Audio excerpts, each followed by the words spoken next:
Well, greetings to you, servant of the Lord. Usually, when ladies speak about the things that they would like men to have, especially prospective husbands, they speak of three things. Well, they speak of many things, but these three seem to come out more and more and more. Number one, they say a man who loves God. Number two, they say a man who loves me, which means a man who loves the particular lady, the prospective wife. Number three, they speak about the man who has the vision, a man who has a plan, and who has his plan, or rather a vision, drawn out, and he can easily speak about his particular plan or vision to this prospective wife. So it sounds as though this man who was your previous, perhaps your prospective husband, has these three qualities: a man who loves God, a man who loves you, and a man who has a vision. And a reason why sometimes it becomes uneasy is because he comes in a package that you don't necessarily relate to or like.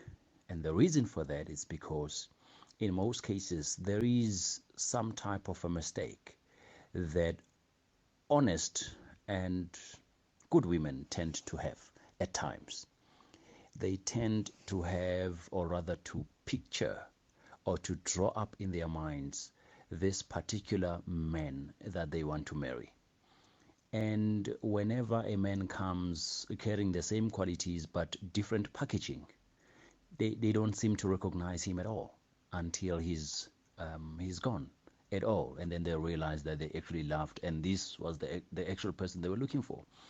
So I think that it takes us to come to God and ask Him to help in terms of removing the ideal man that you had in your mind, or removing the packaging that you bestowed in your mind, and just leave the qualities, so that whomsoever the Lord brings on your side after your timeless prayers have been heard by God and God responds, so that you won't stand against the response of God, or rather God's answer. I think that happens at times. So we need to reconcile our thoughts with the will and the ways of God. So that's what I choose to believe. There's so many people which I come across which totally denounced their prospective husbands, which has been chosen and given by God, because they failed to recognize the packaging in which he came with.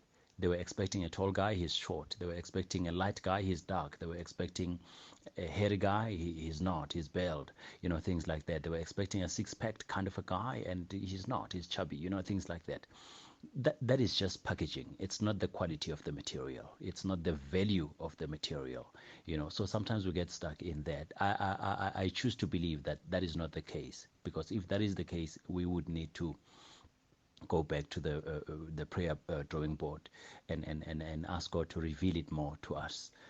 But if it so feels that this is not the person you intend or would spend the rest of your life with or learn to love, then it is good to rather let that person go, so that that person would find the lady that he loves, and marry her, and start a family with her. And so that you'd also give an opportunity to the guy who whom you love as well. So what usually happens in most cases is that you get stuck in the packaging, and you expect him to be funny, and he's not really a comedian, but he's a good man nevertheless.